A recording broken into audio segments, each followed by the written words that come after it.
శ్రీమాత్రే నమః. ఈ సంకేతాలు కనిపిస్తే మీ ఇంట్లో దేవతలు తిరుగుతున్నట్లే.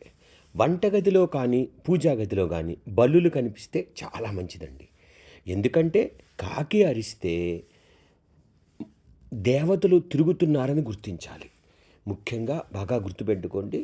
కాకి అరిస్తే మన ఇంట్లో దేవతలు తిరుగుతున్నారు. ఉదయం పూట మన ఇంటి ముందు కాకి అరిస్తే బంధువులు వస్తున్నారని మనం ఎక్కువగా అనుకుంటాం. అలానే దేవతలు కూడా తిరుగుతున్నారనే విషయం గ్రహించాలి. కాకికి దేవుళ్ళకి మంచి దగ్గర సంబంధం ఉందని పండితులు చెప్తున్నారండి. ఉదయం పూట ఉడత కనిపించిందనుకోండి, మన ఇంట్లో దేవతలు ఉన్నారని అర్థం చేసుకోవాలి. ఎందుకంటే వానర సైన్యానికి సేతు ఒక నిర్మాణంలో ఉడత సహాయం చేసింది. మరి పితృదేవతలకు సూచనగా మరి కాకిని చూస్తాం. అలాంటి కాకి గనక అరిస్తే మన ఇంట్లో దేవతలు తిరుగుతున్నారని.